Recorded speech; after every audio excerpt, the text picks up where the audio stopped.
Okay, good morning, everyone. My name's Ryan Dividuck. I'm the Planning and Zoning Land Use Units Supervisor within the Planning and Local Business Development Division in Oakland County. Welcome to today's Planners Gatherings, Special Assessments. Just a few reminders. The meeting is being recorded and it'll be available on our website. If you have any questions, use the chat function in Zoom and direct your questions to Jim Schaefer. Jim will moderate a question and answer session after the presentation is completed. So let's get started. It's my pleasure to introduce our presenters today. We have Jennifer Werthman and Corey Almas. Jennifer's the Deputy Assessor for Bloomfield Township, and Corey's the Director for Engineering and Environmental Services for Bloomfield Township as well. So thank you both for joining us this morning. Jennifer, the floor is yours. Thanks, Ryan. I appreciate everybody joining us today. I'm just going to kind of give a high-level idea of how we handle our special assessments here in Bloomfield Township and kind of how it connects to the RCOC, the road commissions, programs, how we interconnect with one another, and then kind of how it benefits our township. I'm going to go over a high level of our policy that we have here within our local municipality. And then at the end, I'll kind of go through one of our more recent projects and just show you some of the documents, some of the data that we collect, some of the stuff that we go through, and how that ties back into Public Act 188 of 1954, which is how we are able to process these special assessments, whether it be for public roads or for public water and or sanitary sewer extensions. Ryan, if you want to move forward. So to start off with, public water mains and sanitary sewers are typically extended to serve established neighborhoods by means of a special assessment project. This is going to be neighborhoods that existed before any sort of a water main or sanitary sewer was put in. The subdivisions or the local houses weren't tied in, and now they have a desire. It's either been run through or it's been run through past the creation of that subdivision, and they now have a desire to tie in. Residential subdivision road repaving can also be done through this process. The creation of the special assessment districts is completed in accordance with that Public Act 188 of 1954. In a special assessment, the property owners are benefiting from either that water main extension, the sewer extension, or the road paving project, and they incur the entire cost of the project through an assessment. Public roads and residential subdivisions are owned by the Road Commission for Oakland County. Paving improvements in subdivisions are commonly done through the Road Commission using the special assessment project. Another option is for residents to request the municipality to create a special assessment district under, again, Public Act 188 for paving the subdivision roads. Through an agreement that we have with the Road Commission, the municipality can create a special assessment to go ahead and pay for those road improvements. The Road Commission, they function under a different public act and they do implement their own SADs, or people have the option of going through that local municipality. Go ahead and move forward, Ryan. The district or property boundaries for a proposed special assessment for public water main, public sewer, or residential subdivision roads can be identified in any of the following manners. You can either take a subdivision in whole or in part. You can combine multiple subdivisions, or you can combine parts of multiple subdivisions, one or more residential subdivision roads, one or more residential roads that are not part of a subdivision, or one or more benefiting properties. That is really up to the municipality. When somebody contacts us about wanting to start a special assessment, this is one of the things that we first dive into, is you really have to gather the information as far as what that looks like for that area. We try to not just do a single solitary road. And again, this is just based on our municipality's personal preferences. It's much easier to have a larger benefiting area than that small benefit. But that's not to say that that's not something that we look at. Anything that we do here is taken in front of our electeds and or our board of trustees to kind of get a overall feel of what we want to do and how we want to move forward when we're approached with something like this. Go ahead, Brian. In the SAD process in general, and I'll kind of walk through the steps, but this is just a high level of how you get these sort of things through. Successful petitions are based on not less than 51% of the total frontage in a district and not less than 51% of the total property owners. Again, this is something that we're pretty strict on. You definitely want to have that majority of your homeowners in a specified district in agreement with this process. It is available for a 15-year finance period. Total costs after bids may exceed the petition cost by 10% or less. So what this means is we have an initial estimated cost when we first start these. Once we have successful interest in an area, we then send it out to the road commission to have an estimate and a design plan drawn up. That obviously then gives us a petition cost that we include in the petitions. Once the whole process is done and over with, though, and we have a successful petition and we ask the road commission to then get bids and get a final cost estimate, we can't have a variance of over 10% of that initial cost estimate. It has to be 10% or less. Once we have all of that done, the township then looks to sell bonds to finance the project. We use an interest rate of 1% above the bond rate. It's municipal bonds, so it is definitely a, there's a benefit to that versus if somebody were to go out and want to finance their own project and obtain an interest rate from a bank or something like that. We definitely do tend to have that lower interest rate based on the municipal bonds, and that 1% is to cover the township's costs. Go ahead, Ryan. So a little history. I will admit I am strong in public road information, not so strong in sanitary sewers and water mains, which is more going to be Corey's forte. But as far as public roads go, a little history. So obviously, Road Commission of Oakland County owns the majority of the roads. We have a handful of private roads in our area, but for the most part, the majority of our roads here, and I'm assuming in most of Oakland County, are owned by the Road Commission. So the Road Commission then takes their intricate role by developing construction plans and cost estimates. Once we have a successful interest in a project, they contract with the contractor for the work. So they kind of work as that middleman. And then they manage the construction project once we move forward. Bloomfield Township personally takes the more administrative role. So we collect the expression of interest forms. We verify that we have enough interest in a district in order to move forward and ask the road commission to, put their time and effort and money into that design plan and that estimated cost. Once we have that estimate back and we've determined that we have enough interest and the cost is adequate to move forward, we create the official petition. We help whoever each subdivision has kind of somebody who spearheads these projects. So you'll have one or two people that are kind of the residents representative from each district. And they're the ones that the township works with as far as the petition and circulating the petition and getting that information out there to those who are interested. And from there, we develop the SAD, we work it through the process, and then at the end, if it's a successful petition, then we also finance the project. Go ahead, Ryan. So a real more defined breakdown of how the process works. So I alluded to the fact that we have what we call an expression of interest. And this is strictly a real high level kind of, do we have the interest in a prescribed district? Is that the right district? Maybe we need to adjust our lines. Maybe we need to try and zero in on a better area. So what we ask that resident representative to do is circulate an expression of interest. So we're just asking for names, addresses, and making sure that we have at least 50% interest in an area. That's going to be our requirement on the petition. So we're just asking people to say, yes, we have an interest in this project. Yes, we do want to move forward with trying to gather more information as far as what this would cost and what our investment would be.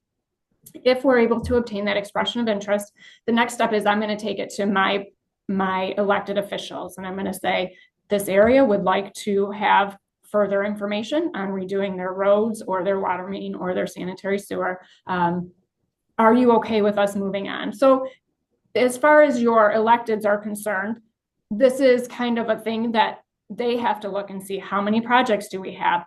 How much are we financed for already? Is this something that our municipality can incur the cost of over the next 15 years? So this is why it's really important to kind of involve the electeds, the board of trustees, whomever is that person that can in the end say, yes, we can afford to move forward with helping these residents in this project. Once we get the approval from them, the road commission performs on-site surveys.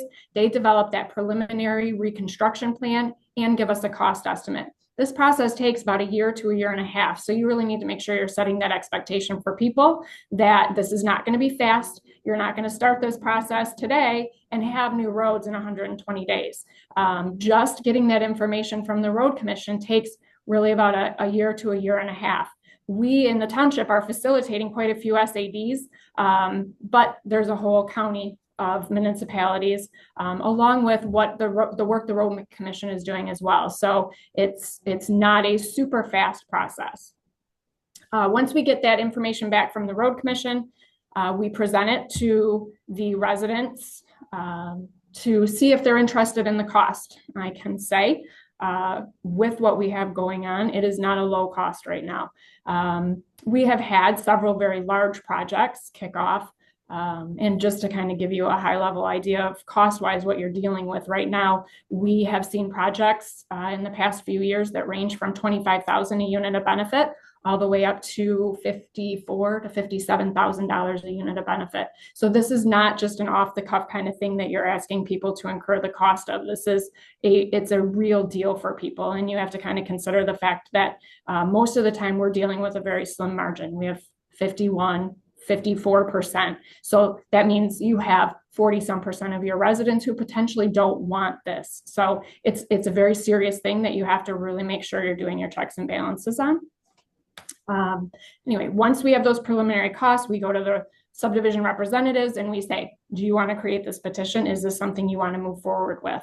If they say yes, we go ahead, we get the official petition, the legal petition drawn up, and we give copies to the representatives, and they are going to circulate that petition. This is not something that the municipality has any involvement in. This is strictly something that is left up to those subdivision representatives. Again, you're looking for 51% of the recorded owners of the land for the road frontage, as well as 51% or more of the property owners within that SAB. If they are able to obtain those percentages, they will then return the petition to the municipality, and the assessor's office typically will go about certification of that petition. So that's going to involve certifying all the signatures. You by means of deeds, voters registration. It's not an easy process.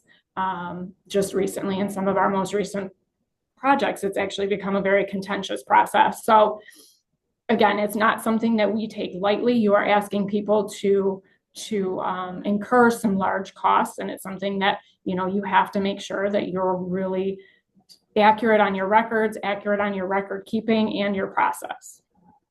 Go ahead, Ryan. Once we have that approved petition, we have verified our percentages on our signatures, we're going to take that petition to our township board. So our board of trustees is going to consider accepting the official petition. And if they do agree to accept that official petition, we are then going to set a date for our public hearing of necessity. The second township board meeting is going to be a public hearing on necessity of the project. It involves public comment. The board of trustees is going to hear the residents' feedback, positive or negative, and they're going to consider whether they're going to proceed with the project or reject the project. At this meeting, if they consider proceeding with the project, then they're also going to authorize the completion of the construction drawings and notify the road commission that they are okay to bid the project. This meeting also sets the public hearing for the assessment roll. Go ahead, Ryan. RCOC will go ahead and bid the project. It's an open bid system, and they will recommend a contractor at the end. It's usually open for 3 weeks, and then they make a recommendation when they open those bids. Once we have that number, we're going to take it back to the board of trustees. So this is going to be our second public hearing. This is the public hearing of the assessment roll. This is where we're going to set our final assessment roll. We're going to proceed with that project, and we're going to also go ahead and authorize the sale of the bonds, which is our financing. After that, the project's going to begin pretty quickly thereafter. We usually have no more than about 3 to 4 weeks. The project begins and the property owners are then invoiced their assessment. Go ahead, Ryan. Just a few facts. So the time to establish an SAD after the petition is certified takes roughly 4 to 6 months. Again, that involves finalizing our plans, getting out to bid. The road commission prefers to put projects out to bid sometimes the end of a year, but typically February or March is when those projects will go out for bid. They generally begin projects in May, and they generally try and end them by November. When I say November, we want to have the asphalt, the HMA on the ground. There typically is restoration that continues on into the next spring, just depending on how that timeline works out. For public hearings, we are required to notice the public by a minimum of 10 days. I believe I referenced it a little further in the presentation too, but at these public hearings, this is your residents' opportunity to voice their agreement or disagreement with the project. It preserves their right to appeal to the Michigan Tax Tribunal. Again, we are dealing with a pretty decent percentage of people that possibly don't agree and don't want this assessment put on their property. So it does give them the right to take it to the Michigan Tax Tribunal and try and fight that assessment to either reduce it or to take it off completely. Go ahead, Ryan. Bear with me on this one again. This might be Corey, you jumping in a little bit, but public water and or sanitary sewer. Bloomfield Township Engineering and Environmental Services Department develops this cost estimate preliminary plans for any sort of proposed improvement. Sometimes that's going to look more like them contracting with somebody such as HRC or a different engineering firm for those plans, just depending on the complexity of the project. The SAD part of the public water and sanitary sewer process is the same as the roads, with the exception of that design process, which, as previously mentioned, is handled by EESD or a contractor of their choosing rather than the road commission. When our EESD determines it is necessary to engage the services of its engineering consultant to develop the cost estimate and preliminary plans, the director then obtains that proposal from the township's engineering consultant. So our director really uses his judgment as far as whether it's something we can handle in-house or whether it's something that needs to be pushed outside. Whereas when we handle road SADs, that is something that is facilitated through the road commission. On review of the proposal, the engineering services director will approve the proposal. All costs of the engineering consultant to develop the preliminary plans, as well as the cost estimate, will be paid for by the township. Kind of the same as with the roads. The road commission is incurring those design and engineering cost plans, which is why we try and take it so seriously when we ask them to make those plans. We have to really have confidence in a project before we want to push it through. And it's the same thing with the water and sanitary sewer. You have to have a lot of confidence in that project getting up off the ground based on interest and feedback from the residents. As far as public water and sanitary sewer, this process typically takes 90 to 180 days for us here. Go ahead, Ryan. So that's kind of everything in a nutshell as far as how we're handling things here. At the end of this, I'm going to just kind of walk you through one of our more recent projects, which was Kirkway Road, and just kind of, I put a few of our documents in here just to kind of show you how we handle the steps and what we're using. So this first slide shows the expression of interest form, and this is the first step in the creation of the special assessment district.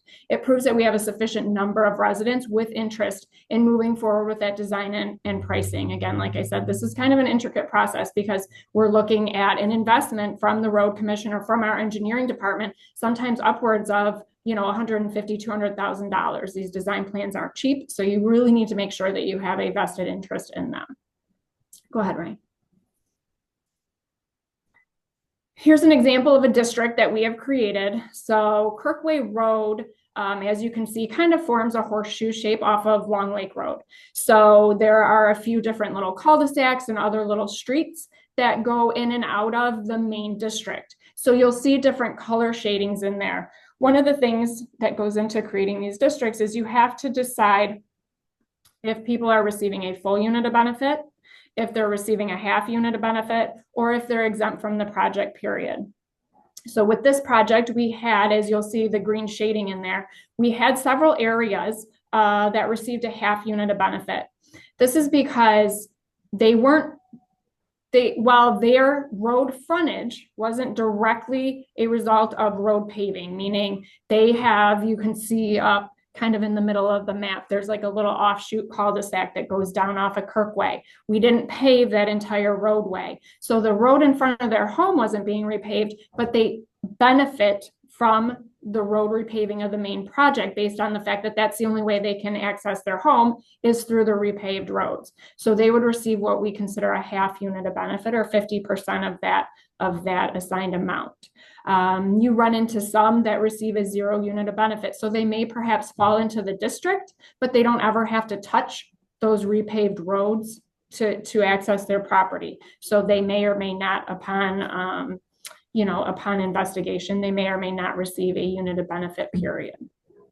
Go ahead, Ryan. So this is just kind of showing once the expression of interest are returned and we have those sufficient signatures, we've consulted with our elected officials, they've approved the project. So then we move forward with the design request. We request from the road commission. And again, this is a year to a year and a half process typically. Go ahead, Ryan. This is what we get back. So Kirkway Road, again, is a decent sized project. It was just a shade under 3 miles. They're going to give you a breakdown of their project costs and what their estimates are, their quantities, their unit prices, and then you get to the very end and you have a final cost. So there's different things that you can work out. We, do a lot of projects through the road commission and we have worked with them. There's a lot of times that we're able to kind of negotiate different contributions from the road commission. There's several programs that are out there right now legislatively that are kind of floating around, as far as potential funds that can be accessed to help people pay for these. The biggest feedback we get from residents is, why is there no help? Why are we having to pay for this? They're Oakland County's roads. Why are we paying for it? And it's a hard question to ask. There's no doubt about it. It's a hard position to be in, but we have been told multiple times, by the road commission that the funds aren't there to replace these roads. They would go back to gravel before the road commission has money to replace them. So, in some of these instances, people have decided that it's worth their safety, the value of their properties, and whatever other reasons they justify to move forward with this. So this specific project came in right about $4.5 million. I want to say there were roughly 130 to 140 units of benefit. So these residents ended up paying, I want to say by the time our final cost estimate came in, they were around $34,000 to $35,000 a unit of benefit. Go ahead, Ryan. You'll also get this set of plans. Again, I am an assessor. This doesn't mean a whole lot to me, but our engineering department also gets these plans. This is going to be reviewed by your engineering department. You're going to take a look at everything. They're going to become very accustomed with the project as well. And this is what you're going to get. And this is what you are going to now move forward to your board with to try and obtain that approval. Go ahead, Ryan.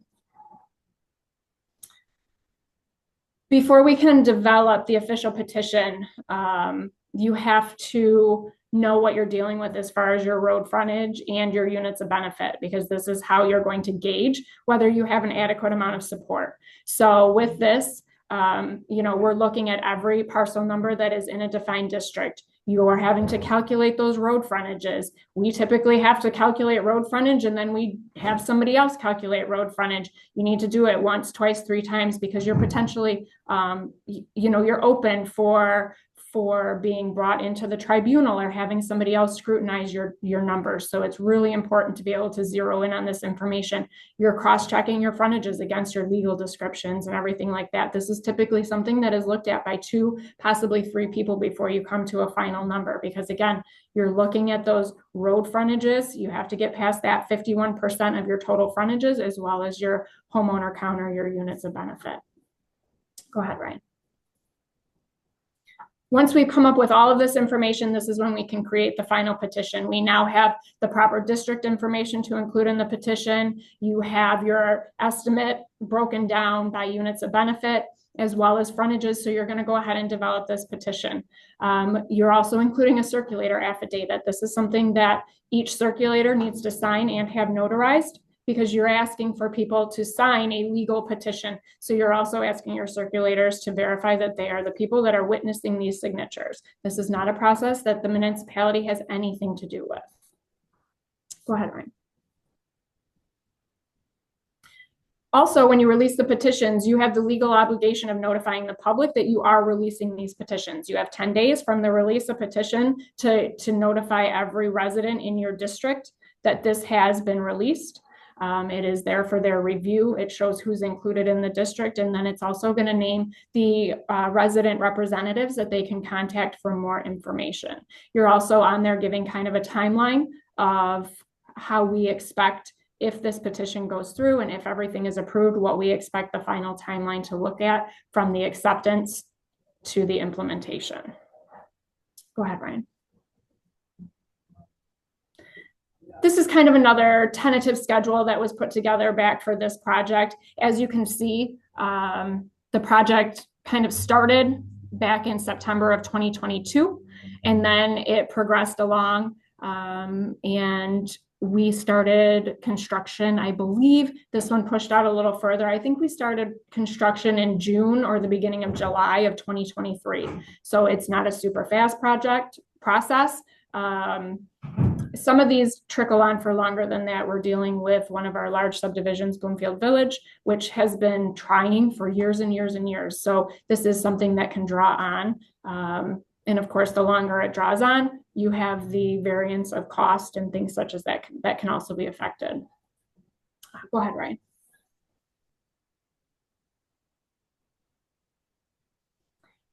So just kind of a summary of what happened. We obtained enough signatures on the petitions to move forward. So the first resolution was to accept the petitions and create the special assessment district that was presented to the Board of Trustees. At this meeting, the first public hearing of necessity was also scheduled.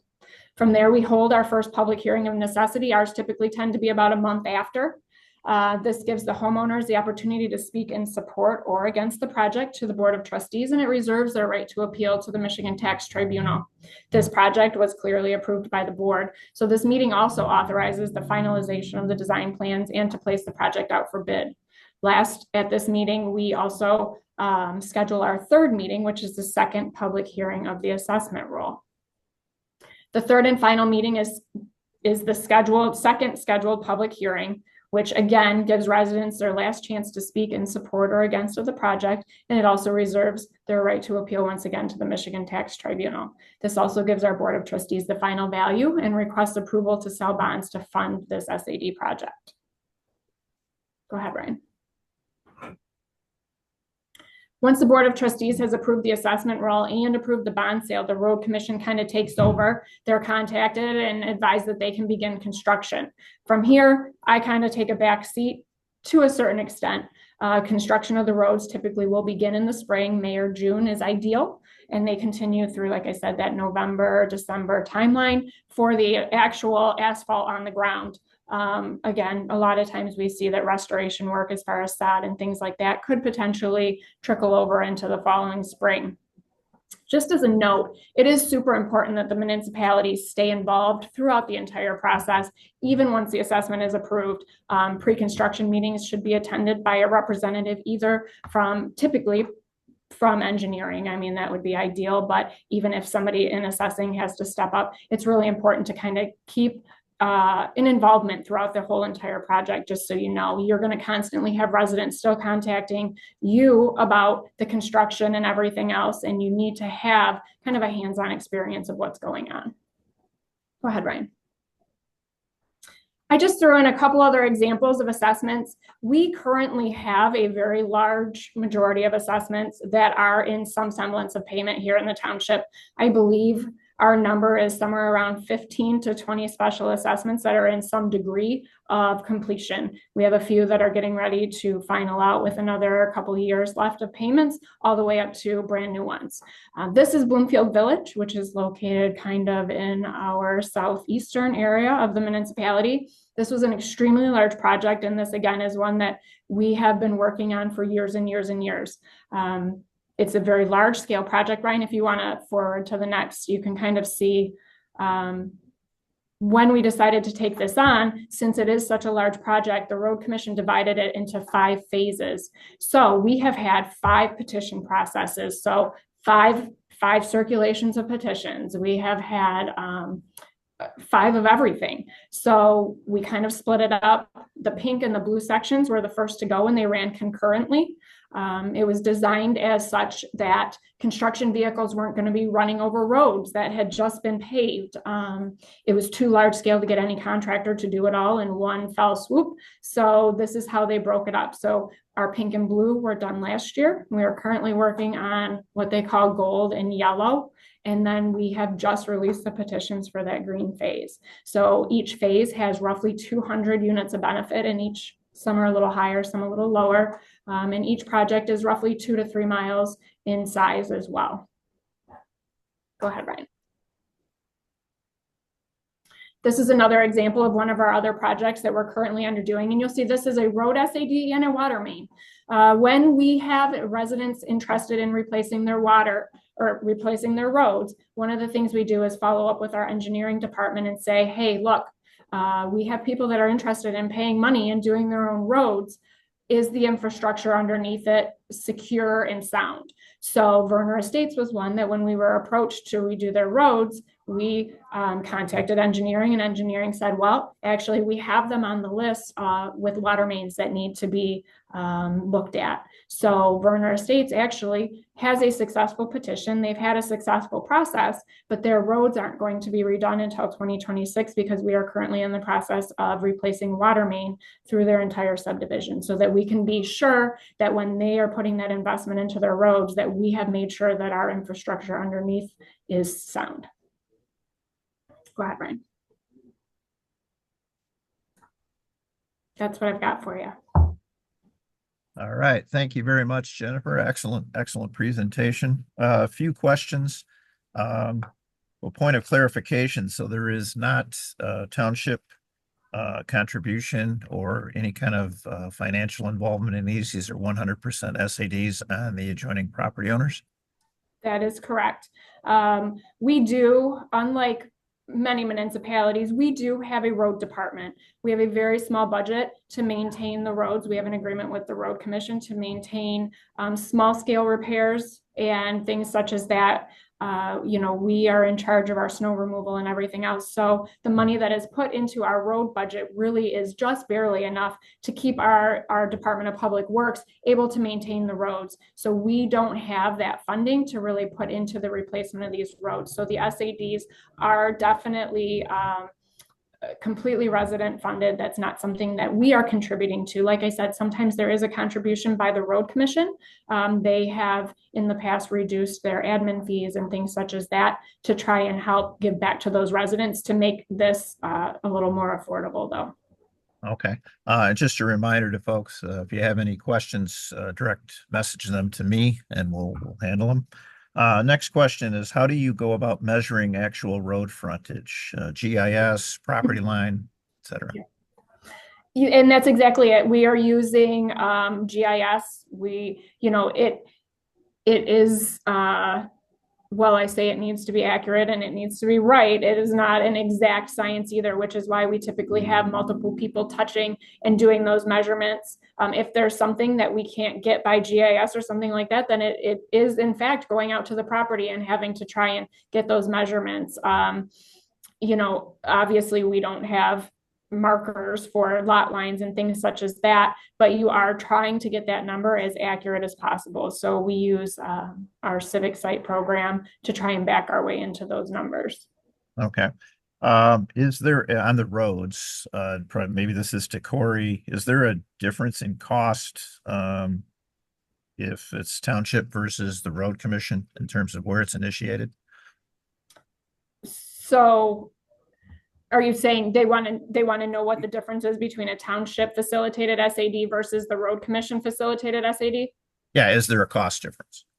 So yes and no. There are some costs that the township does pass along that wouldn't necessarily be incurred if it was a road commission project. So we do have an admin and a finance fee that is added on. There's different brackets depending on the size of the SAD. So it has to do with the amount that we're having to finance. It has to do with how large the project is. The other difference is that we are able, under our Public Act, to extend our SADs out across 15 years, whereas the road commission is limited to a 10-year project. So it's something that can be spread out a little further if they go through us. The other thing is that the road commission uses a front foot instead of a unit of benefit. So while we are taking the project and dividing them equally among all units of benefit in a project, the road commission is allocating their amounts per household based on the front foot. Okay. All right. Do you use well, clarification, all of these projects are bonded, correct? You use bond funds? That's correct. Yes. So do you have an SAD revolving fund that is used to pay these off, or how does that handled internally? We are using our I can't say, I guess, Corey, maybe you can answer that a little better. I don't know if general fund is the correct place to put that or not, but we do not have a SAD fund, so to speak. But generally, Jim, the township budget for it, if there's a project that comes up that requires township funding, it's something that we budget for. If it's a utility project, it's budgeted out of water and sewer preemptively. But the project that through the SAD process is covered by the cost of the SADs. Okay. All right. Next question. Do you include design costs in any of your SADs? We do not. So as I mentioned, the road commission is incurring that cost. Inherently, perhaps it is then picked up. But if an SAD does not get up off the ground, there is not a charge for design fees or engineering fees. It is something that is incurred by the road commission. And I believe the same works for engineering, Corey, where if we have a project that is requested of us and we put the design and engineering into it and it doesn't get up off the ground, that is a cost that we incur. Okay. If is there any kind of an appeal if an SAD petition fails? Do the residents have any recourse, or other than try again? Or is there an appeal mechanism? No, it is just a try again. And we have had multiple districts that have been through this process multiple times. We are kind of finding as the township turns over in the residents that are moving in, we kind of went from a municipality that had an older population, and we have found that as younger people are moving in and properties are turning over, they are concerned about their roads, they're concerned about their children riding up and down the roads. These are all concerns that they have, and we are kind of finding that as the population is changing in the township, that this is becoming more of a relevant issue for people. Yeah, Jim, I think South Bloomfield Highlands Water Main Project, I think that's a good example of where the SAD took years and years and years to finally pass. They have a community water supply well distribution system that was on the verge of failing, whether it's water quality, the water main itself was aged and failing. And it took a while for that project to actually come to fruition and get the SAD passed. And that was very contentious project through their HOA that, as Jen mentioned, you might have 51% that are in favor of it, but you still have 49% of those residents who are not. And taking on a $25,000 assessment plus or minus to pay for your water supply was not favorable by many. So but it did eventually pass, and that project did, and replacing 14,400 lineal feet of water main and hydrants and gate valves and appurtenances. Um, for that project to get done in the time frame it did, it was a success for the township, for those residents, and we're happy that we're where we are right now with that. Okay. What time frame do you provide for petitions to be returned to the municipality after their issuance? So we have recently had a little bit of controversy as far as this. There is no set guideline. So when we release a petition, we give a recommended return date of 6 months out. Again, it is a recommended return date. There is nothing in the statute that states how long they have to be out for or how long you have to get them back.